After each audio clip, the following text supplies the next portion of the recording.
Good morning, students, MSc IT students. I'm Dr. Nishchhay Bahal, and today we will discuss a very important topic of your subject, network design and performance analysis. A very important chapter that is called Assess Network Design. So, in this video of around 40 minutes, 35 to 40 minutes, I'll be covering all the contents. I have posted one notes on your WhatsApp group, and you must refer to the book also while studying these notes. So if you have any doubts, you're welcome to contact me after listening to these notes. So the method of study should be you must open the book while listening to these notes. So that will be the best method of learning. Thank you very much. Happy learning. Stay safe, stay healthy. Bye bye. Good morning, MSc IT students. This is Dr. Nishchhay Bahal, teaching you subject network design and performance analysis. And today we'll be discussing another very important chapter, Assess Network Design. As you know, this is chapter number 16 of your book. So I have shared some notes on the WhatsApp group. So the method of study should be you must read the book and refer to the notes available in the WhatsApp group. So in this video talk, I'll be showing you some contents from the book and some from the notes presentation which I have shared, and we'll try to complete this chapter in a nice manner. So assess network design. So first of all, we have to understand what is an assess. So assess is the environment and the elements providing the interface between the local and the wide area networks. So very simple definition. What is assess? Assess is the environment and the elements providing the interface between the local area networks and the wide area networks. And what can be into that components? What can be the part of that environment? It can be devices that interfere with the multiple LANs. जो local area network के devices हैं उस assess में वो भी हो सकते हैं, और जो प्रीमिसेस में हमारे इक्विपमेंट लगता है वो भी हो सकता है, और कुछ ऐसे इक्विपमेंट जो हमारा एसएस नेटवर्क को बैकबोन नेटवर्क डिजाइन से कम्युनिकेट करते हैं. मैं भी आपको एक डायग्राम बताऊंगा, उससे आपको सारी लेयर्स क्लियर हो जाएंगी. उसको करने से पहले हम एक छोटी सी चीज देख लें. जब भी हमने कोई एसएस नेटवर्क डिजाइन करना है, so what are the steps for that. First of all हमें हमारे एसएस नेटवर्क डिजाइन की रिक्वायरमेंट्स पता होनी चाहिए. What are the network SS requirements and what is the capacity. And we always plan for the future capacity. That's very important. जब भी हम कुछ लेते हैं हम उसको सोचते हैं, अगर हम एसी लेते हैं हम सोचते हैं 5 साल चलेगा, फोन लेते हैं हम सोचते हैं 2 साल चलेगा, 3 साल चलेगा. इसी तरह से जब हम एक नेटवर्क की कैपेसिटी प्लान कर रहे हैं तो हमें उसको फ्यूचर प्लानिंग के लिए करना है. और किस तरह से लोकल एड्रेसेस हमारे मैप होंगे वो भी ध्यान रखना बहुत जरूरी है. How the local addresses will be mapped, और किस तरह से हमारे टोपोलॉजीज प्लान करनी है. That's again very very important. So these are the assess network design procedure requirements. अगर हमें assess network design करना है तो what are the things requirement. So let's sum up. Number once again, define assess requirements, define the capacity in consideration with the future requirements, define the style of the local assess mapping, how your addresses, how all the nodes and all the devices in the assess network are mapped. Is it hierarchical mapping or is it a flat mapping or a ubiquitous mapping? What type of addressing we are using? Okay. When the network becomes very large, we go for the hierarchical mapping of the addresses. Then plan the overall assess topology. What type of topology you are following? That's very important. Again, that will depend on the size of the network. Students, अब हम आएंगे page number 621 of the book. यहाँ पर एक बहुत ही important diagram दिया हुआ है और हर बार ये यूनिवर्सिटी में एक रिपीटेड क्वेश्चन आता है कि नेटवर्क के डिज़ाइन लेयर्स कौन कौन सी हैं. ये वाला जो डायग्राम है ये आपका इस चैप्टर में भी काम आएगा, बिकॉज ये चैप्टर है असेस नेटवर्क डिज़ाइन, और जो इससे अगला चैप्टर है वो है बैकबोन नेटवर्क डिज़ाइन. तो इस डायग्राम में अगर आप ध्यान से देखें तो असेस नेटवर्क डिज़ाइन भी आ रहा है और बैकबोन नेटवर्क डिज़ाइन भी आ रहा है. तो ये डायग्राम अगर आपको असेस नेटवर्क डिज़ाइन का क्वेश्चन है तो भी आपने देना है, और अगर बैकबोन नेटवर्क डिज़ाइन का क्वेश्चन है तो भी आपने देना है. तो इस डायग्राम को अगर आप ध्यान से देखें तो बेसिकली नेटवर्क डिज़ाइन लेयर्स बताई गई हैं. सबसे आगे है एप्लीकेशन लेयर, जहां पर यूजर कनेक्ट होता है. User is connected here, that's called the application layer. And after the application layer is a premises layer. Premises layer is that layer which facilitates your equipment, customer premises equipment जो भी होता है. ठीक है. उसके बाद is assess layer. As I already told you, assess is an environment which connects the devices of the local area network to the wide area network. And then is the backbone. As the network volume increases, network size increases, we can have multiple backbones. You can see these multiple backbones are interconnected because if the network is very large, we are talking of a network जहाँ पर हमने multi-storied building का network plan किया है. ये backbone आगे आपके router से कनेक्टेड है दोनों तरफ अगर आप देखें तो, और दोनों राउटर्स आगे लोकल एरिया नेटवर्क से कनेक्टेड हैं. So this is the composition. So this diagram is very important. So let's revise. What are the four layers? Four layers of network designing are application layer, premises layer, access layer, and backbone layer. Application layer, premises layer, access layer, and backbone layer. So let us understand the theory. So I come to the page number 620, because the best way to understand this topic is you must open the book along with the this talk that I'm sharing with you. What is an application layer? ठीक है. Applications are the programs and the protocols that run on the workstations. Many applications we run on the workstations and the terminals equipments. Okay, so that are the application. The programs run by the user on the various workstations, and the servers and the terminals are called applications. And what is the premises architecture on the local enterprise architecture? Is the hardware and the software that makes up the desktop servers, local area networks within the premises. All the equipment installed within the customer premises is called CPE, customer premises equipment, and all that components constitute the premises layer. All that constitute the premises layer. Similarly, access. Access, I already told you, it's an environment that connects your local area network to the wide area network. Access may include interface of the local area network to another, and local area network equipment to the backbone. And access also includes some equipment of that connects to the backbone also, because the access is connected to the backbone, as you can see in the diagram. Backbone is the environment and the elements providing transport, switching, and routing between access elements and the backbone devices. So as I told you, if the network is very large, there can be multiple backbone networks. So let us try to see few of the notes also that I've shared from you. So what is an application layer? This layer defines the user or the application access to the local resources. This layer concentrates on all the layers of OSI model, because whatever comes on the application layer, it has to be compatible with the all the layers of OSI model.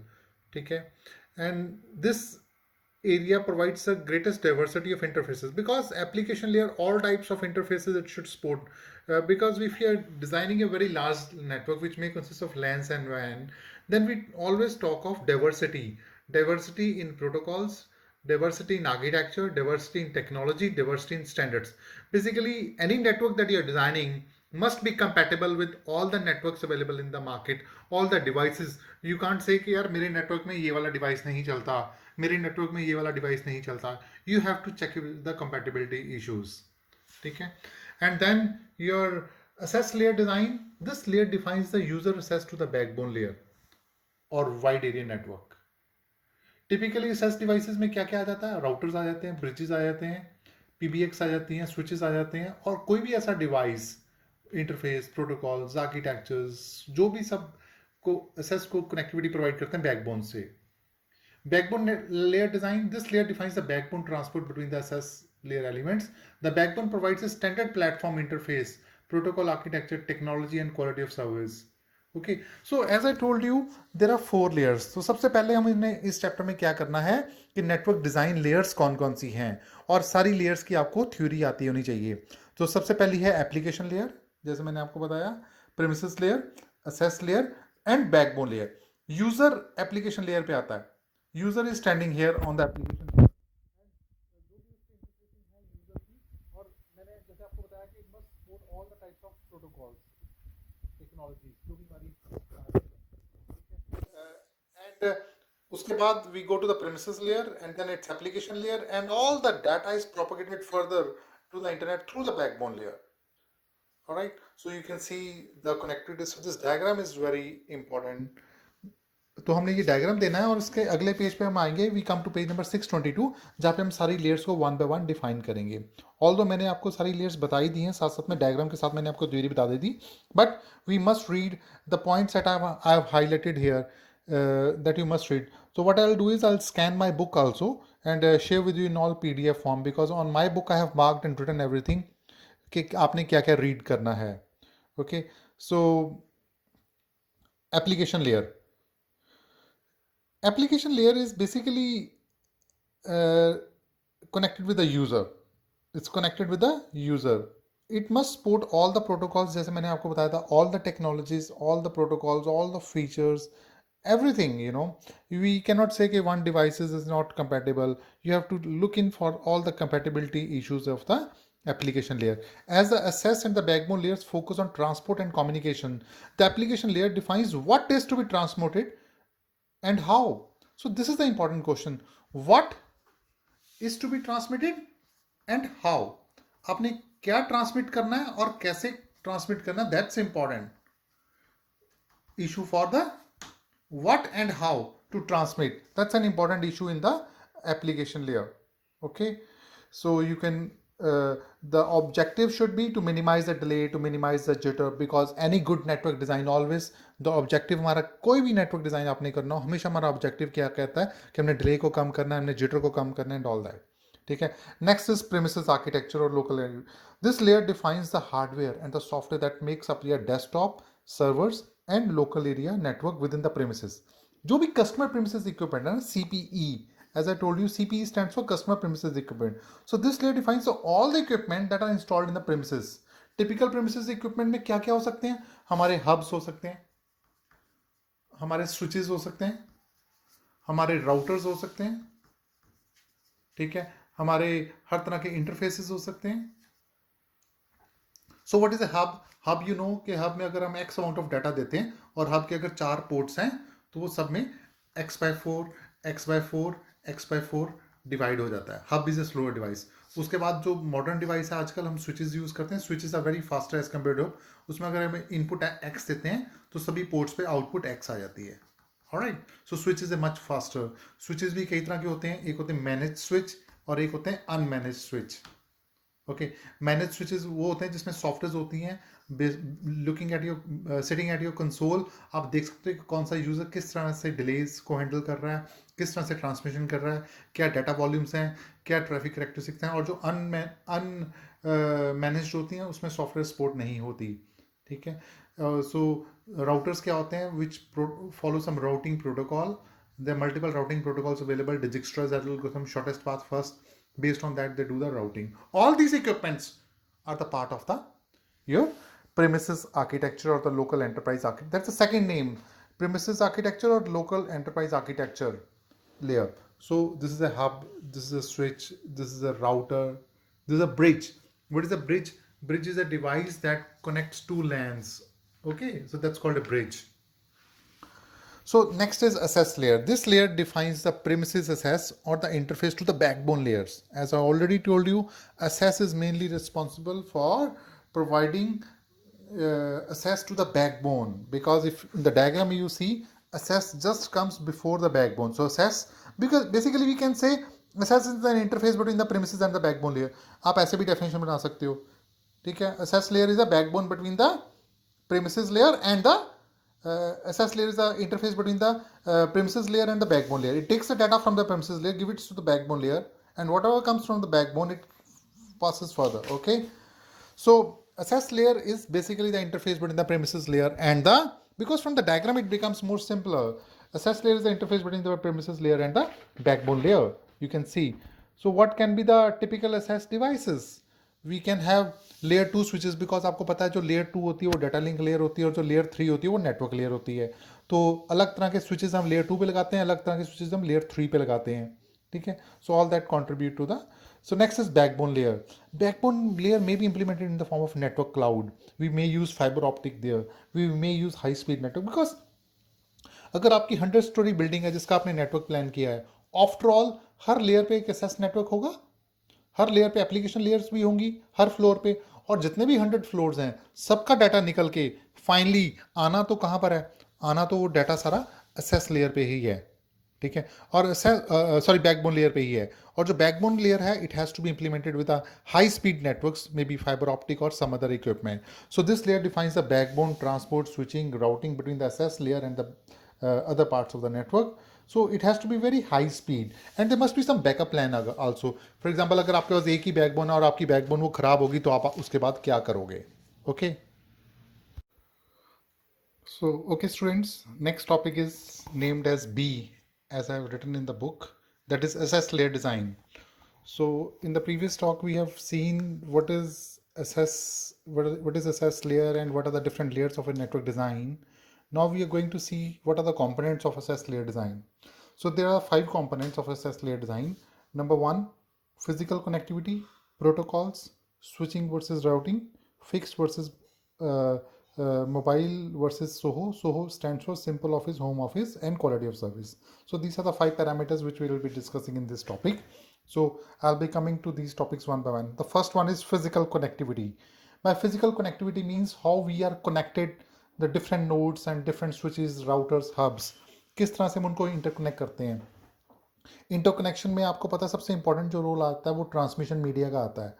So transmission media आपको पता है 2 तरह का होता है, एक होता है गाइडेड और एक होता है अनगाइडेड. जब हम दो कंप्यूटर्स के केबल के थ्रू कनेक्ट करते हैं तो वो गाइडेड ट्रांसमिशन मीडिया है, और जब हम उनको वाईफाई के थ्रू कनेक्ट करते हैं या रेडियो के थ्रू कनेक्ट करते हैं या ब्लूटूथ के थ्रू कनेक्ट करते हैं वो अनगाइडेड है. सो ट्रांसमिशन मीडिया हमारे पास 2 तरह का हो गया, गाइडेड एंड अनगाइडेड. मैं आपको एक डायग्राम दिखा रहा हूँ, ये डायग्राम आपके व्हाट्सएप पे पहुंच जाएगा. You can see in this diagram transmission media is of 2 types, guided transmission media and unguided transmission media. Guided transmission media 2 तरह का होता है, कोएक्सियल 3 तरह का होता है, कोएक्सियल, फाइबर ऑप्टिक या ट्विस्टेड पेयर केबल. जो और कोएक्सियल भी आगे ब्रॉडबैंड या बेसबैंड होता है, और ट्विस्टेड पेयर अनशील्डेड या शील्डेड होता है. इंडिया में हम ज़्यादा अनशील्डेड केबल्स यूज़ करते हैं. अमेरिका में जहाँ पर रैट्स की ज़्यादा प्रॉब्लम है वहाँ पे हम शील्डेड केबल्स करते हैं. शील्डेड केबल्स की कॉस्ट ज़्यादा होती है, और यूटीपी जो केबल होती है सबसे ज़्यादा कॉमनली कंप्यूटर नेटवर्किंग के लिए shielded twisted unshielded twisted pair cable हम यूज़ करते हैं, जिसका शॉर्ट फॉर्म है UTP, which stands for UTP, unshielded twisted pair cable. ये केबल इस तरह से होती है कि इसमें 4 पेयर्स होते हैं और 4 पेयर्स में 2-2 केबल्स होती हैं जो कि आपस में ट्विस्ट किया होता है केबल्स को. ठीक है, और ताकि ट्विस्टिंग हम इसलिए करते हैं ताकि जो नॉइस है वो कैंसिल हो जाए. सो अनगाइडेड में अगर हम ध्यान दें तो अनगाइडेड में हमारे पास है रेडियो वेव्स, जो रेडियो फ्रीक्वेंसी है, microwave communication and infrared communications. जो आप टीवी का रिमोट यूज़ कर रहे हो वो इंफ्रारेड कम्युनिकेशन है. जो आप फ़ोन का ब्लूटूथ यूज़ कर रहे हो वो रेडियो कम्युनिकेशन है. जो टेलीफोन कम्युनिकेशंस हो रही हैं across one city to another, that's microwave set communications. Okay, और जो केबलिंग के थ्रू कनेक्टिविटी हो रही है वो आपकी सारी ट्विस्टेड पेयर केबल या फाइबर ऑप्टिक केबल. अगर आजकल आपने देखा होगा जगह जगह डिफरेंट मोबाइल कंपनीज रोड्स को डिग करती हैं, वो फाइबर ऑप्टिक केबल्स बीच में डिप्लॉय करती हैं. तो एक तो डायग्राम आपके बुक में दिया हुआ है, पहले हम बुक वाला डायग्राम देख लें फिर हम हमारे नोट्स में आते हैं. तो मैं स्टूडेंट्स आपको रेफर करूंगा इस डायग्राम के बजाय आप फ्रोजन की बुक का डायग्राम लें. वो डायग्राम ऐसे मैं आपको व्हाट्सएप पे भेज भी रहा हूँ. ठीक है, आपकी बुक में दिया है कि डिफरेंट ट्रांसमिशन मीडिया, क्योंकि जब हम ट्विस्टेड पेयर की बात करते हैं तो डिफरेंट कैटेगरीज होते हैं जिसके अकॉर्डिंग उनकी स्पीड वेरी करती है. आजकल जो लेटेस्ट चल रहा है that is category 6. Category 6 cables high speed होती हैं. अगर आप ध्यान दें तो यहाँ पर इसकी एप्लीकेशन है 100 base T. It's a very high speed. इनकी जो स्पीड जाती है अप टू गीगा बिट्स जाती है. और उसके बाद आ जाती है कैटेगरी 5E, ये भी हाई स्पीड ही होती है. ठीक है, कैटेगरी 5 इट्स इसकी जो स्पीड होती है 100 Mbps होती है category 5. And then down category 4, category 3 is 10 Mbps, then category 2 and category 1. So like that there are different categories of the cables of the, and और सारी वेरी कहाँ पे करती है, वेरी करती है स्पीड में. इसी तरह से हम यहाँ से एक और डायग्राम देखते हैं. अगर आप ये डायग्राम देखें, यहाँ पर कंपैरिजन बताया गया twisted pair cable, coaxial cable, fibre optic and infrared. Twisted pair cable की कॉस्ट कम है, कोएक्सियल की मॉडरेट है, फाइबर की हाई कॉस्ट है बिकॉज उसमें वैक्यूम इंस्टॉलेशन सही होती हैं. इंफ्रारेड की भी मॉडरेट कॉस्ट है. ट्विस्टेड पेयर शॉर्ट डिस्टेंसेस के लिए सूटेबल है. कोएक्सियल केबल जैसे आपके घरों में जो केबल टीवी आ रहा है वो कोएक्सियल केबल है. फाइबर ऑप्टिक जितनी टेलीफोन वायर्स हैं वो लॉन्ग डिस्टेंस कम्युनिकेशन के लिए होती हैं. Infrared short distances, TV remote वो रूम से बाहर ले जाओ नहीं चलेगा. और twisted pair easy to install हैं, बट कोएक्सियल को भी प्रोफेशनल इंस्टॉलेशन चाहिए और फाइबर ऑप्टिक को भी. Infrared is easy to install. Twisted pair में इंटरफेरेंस बहुत कम आती है, लो रेजिस्टेंस है, उसमें मॉडरेट रेजिस्टेंस है, उसमें बहुत हाई रेजिस्टेंस है फाइबर ऑप्टिक में बिकॉज वो वैक्यूम पैक्ड होती है तो उसमें कोई भी नॉइस वगैरह नहीं आती. तो ये डायग्राम आपको मैं भेज रहा हूँ व्हाट्सएप पे. ओके, इसी तरह से एक और डायग्राम है वो भी आप देख सकते हैं, डिफरेंस बिटवीन ट्रांसमिटेड कोएक्सियल. ये डायग्राम सारा हमने कवर कर ही लिया उधर, इसको भी मैं आपको व्हाट्सएप कर देता हूँ, आप देख सकते हैं. और So this is about the transmission media, because it is very important to choose a proper transmission media. अगर आपने SS layer design को successful करना है तो आपका जो transmission media है वो अच्छा होना चाहिए. आपको पता होना चाहिए कि कौन सी केबल आपने यूज़ करनी है, शॉर्ट डिस्टेंस कम्युनिकेशन के लिए कौन सी केबल्स यूज़ होंगी, लॉन्ग डिस्टेंस कम्युनिकेशन के लिए कौन सी केबल यूज़ होंगी, मीडियम डिस्टेंस कम्युनिकेशन के लिए कौन सी केबल्स यूज़ होंगी.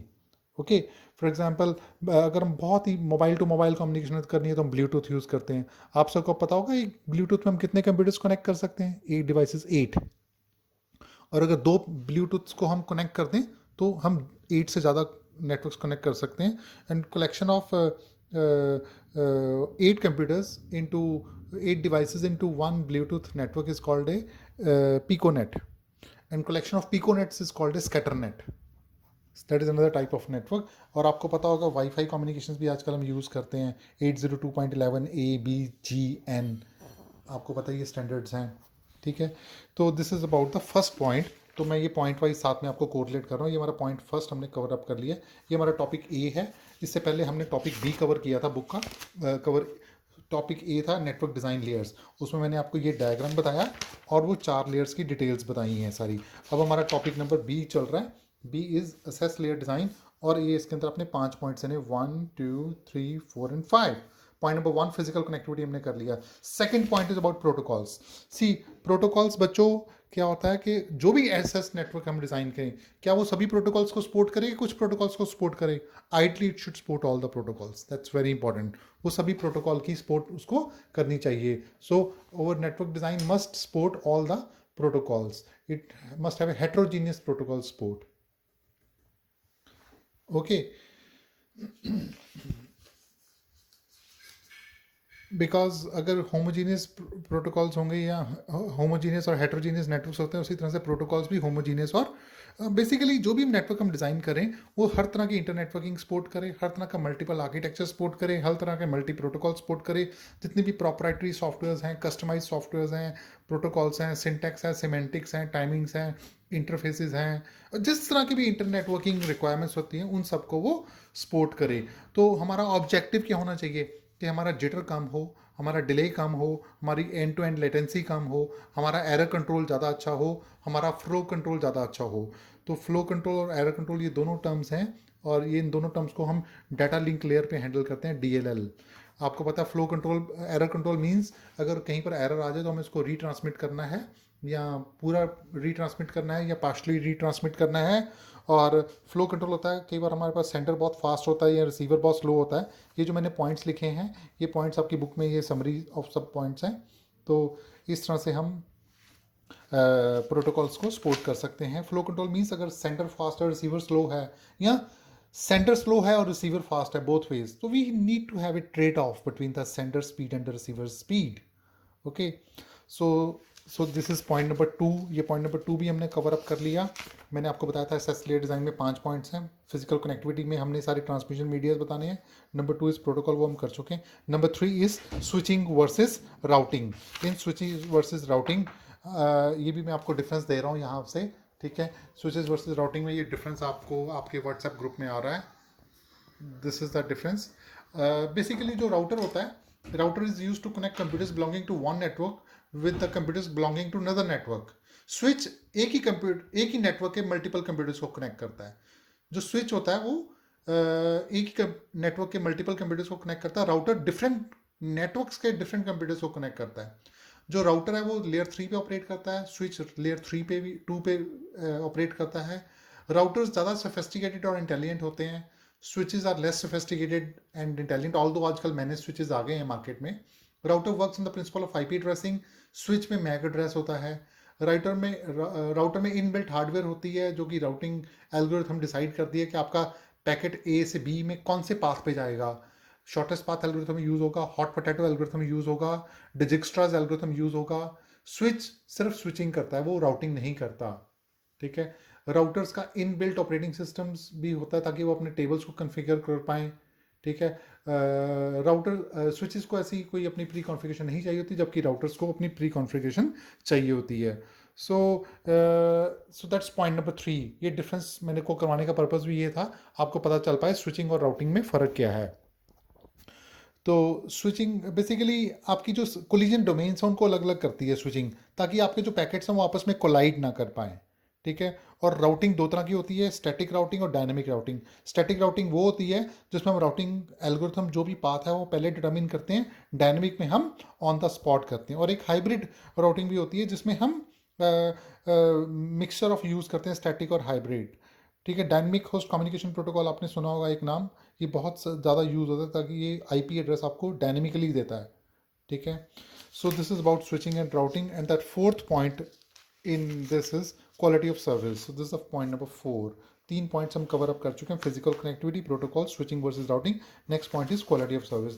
Quality of service and cost of service, ये दोनों आपस में कनेक्टेड पॉइंट्स ही हैं, ठीक है।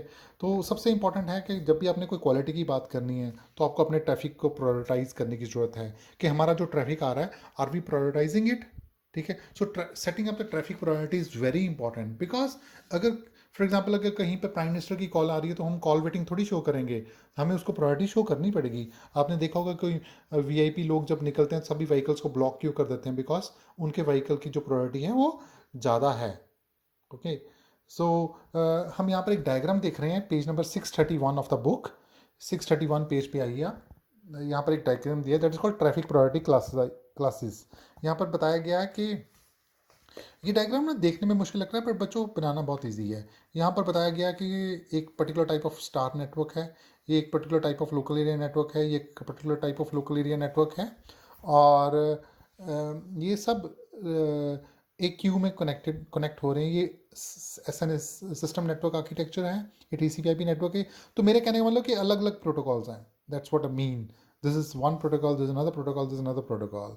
All these types of networks are held into separate priority queues. SNA की separate priority queue है, इसकी separate priority queue है, इसकी separate priority queue है। तो ये सारी priority queues को हम wide area network backbone में merge कर देते हैं।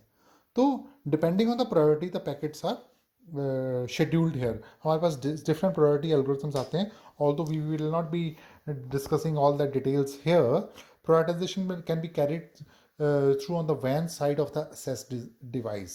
तो access device पे हम prioritization of the network करते हैं, because अगर आपने क्वालिटी देनी है सर्विस की तो आपको कॉस्ट भी पड़ेगी। As the quality of service increases the cost of service increases. ये दो बहुत इंपॉर्टेंट पॉइंट्स हैं, quality of service and cost of service, ठीक है। तो जैसे जैसे क्वालिटी बढ़ती जाएगी कॉस्ट बढ़ती जाएगी। तो हमेशा क्वालिटी वर्सेस कॉस्ट पे हमारे पास ट्रेड ऑफ रहता है कि हमें कितनी कॉस्ट पे कितनी क्वालिटी देनी है, ठीक है।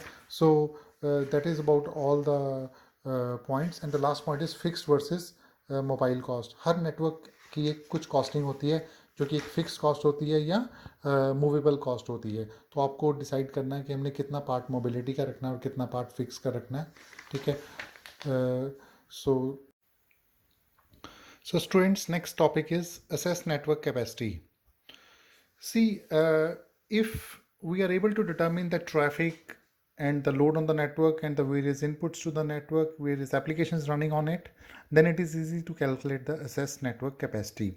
But if the traffic is bursty or volatile or irregular in nature, and we are not sure about the device, different internetworking devices nature, then the network capacity cannot be determined accurately.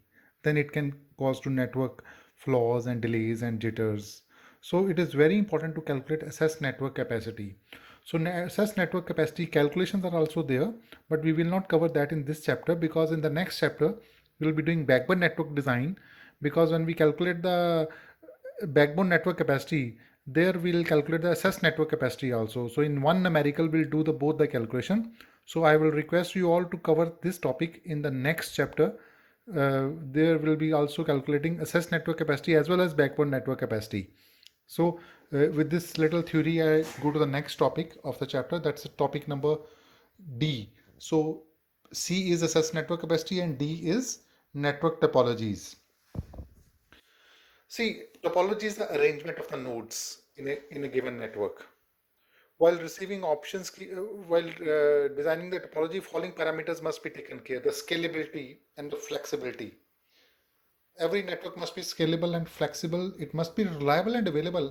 The design should be so that it is at least available to all. It is reliable, it is robust, and the performance and the security parameters should also be taken care. In general, there are two topology options. Number one, it's called flat topology, and number two, it's called hierarchical topology. Flat topology is also called ubiquitous approach, and hierarchical is also called hierarchical or tree-based approach. I will show you one diagram that I'm sharing with you on the your WhatsApp group. See this diagram. Here we show flat topology. In the flat topology, the nodes are directly connected to each other. All the nodes are connected directly to the server. Here in hierarchical technology, the nodes are organized in the form of tree shape. Further, you can have further routers and so on. And this broadcast domain does not interfere with this broadcast domain.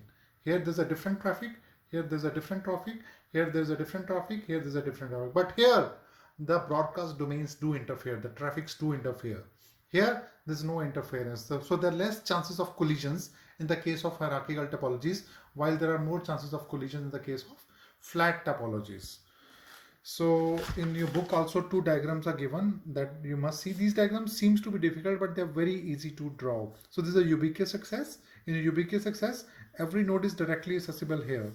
Okay, so all the nodes are directly connected to the switch. But in the case of hierarchical access, all the nodes are not directly connected, but they're connected through a child node, or this is a parent node. Okay, all the nodes are connected here, all the nodes are connected here, all the nodes are connected. These are further connected in the form of a ring.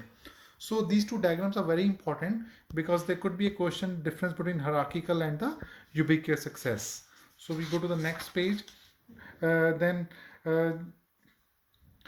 We always prefer hierarchical access because it avoids the collisions. उसमें collisions कम होती हैं. So this is a very important topic. What are the advantages of hierarchical access, or why do we go in for hierarchical access in place of ubiquitous or flat access? Ubiquitous access is also called a flat access. Number one, hierarchical access facilitates the cost-effective use of network media. Okay, because the cables are not repeated again and again, less of cabling is required. Performance enhanced due to limited segment size, because down the tree only to that nodes you have to cater. Okay, तो tree के नीचे जितने children आपने सिर्फ उन्हीं से communication करनी है, तो आपकी सेगमेंट डोमेन कम हो जाती है.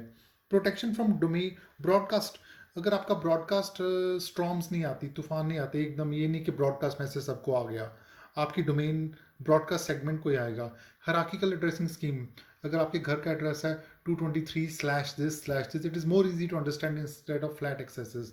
Access control filters in routers can be put to police segments. Ease of security administration. Isolation. आप एक सेगमेंट को आइसोलेट कर सकते हो, डायग्नोस्टिक कर सकते हो, प्रॉब्लम रेक्टिफाई कर सकते हो. ओके, एक और मेथड होता है collapsed backbone type of segmentation.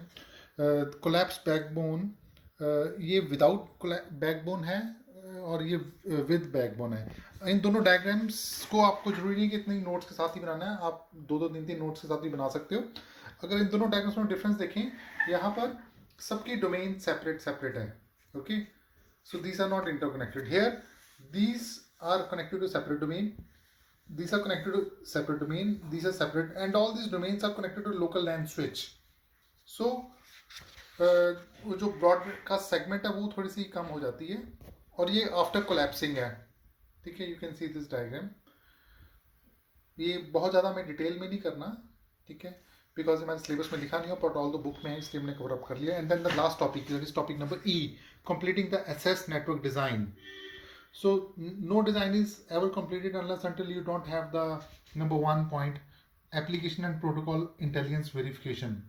आपके switches intelligent जब तक नहीं होते और आपने जो भी अपने प्रोटोकॉल में इंटेलिजेंस डाली है या एप्लीकेशन में इंटेलिजेंस डाल दी है, आप उसको वेरीफाई नहीं कर रहे. When the SS network design is performed, it is assumed that there was some level of intelligence in the user device and the application. Greater the intelligence, better is the network design, SS network design, and further of course backbone network design. SS device levels. आपको मैंने जैसे बताया कि दो तरह के switches होते हैं, मैनेज्ड और अनमैनेज्ड स्विचेस. मैनेज्ड स्विचेस को हम इंटेलिजेंट स्विचेस भी कहते हैं. So the next level of verification is at the device itself. The access devices should be feeder portion of the network design where user application devices and the protocols of a defined geographical area are fed into single or multiple devices. Next is number and type of SS nodes. we must be we must be very sure about our inventory. हमें पता होना चाहिए कि हमारी inventory में कितना number और type of access nodes है, so that हमारी जो traffic metrics calculations हैं, that must be accurate. Then telecommuting, these all topics are not in the syllabus, you can skip all this. So friends, this was my talk on the access network design, and that completes this chapter. And I hope you all understood the topics well. If you have any doubts, you're freely welcome to contact me at my email, at my WhatsApp, at Google Classrooms, in any methods, or by personal phone calls also. And I'm eagerly looking for your doubts. Happy learning. Enjoy yourself. Stay safe. Stay healthy. Bye bye.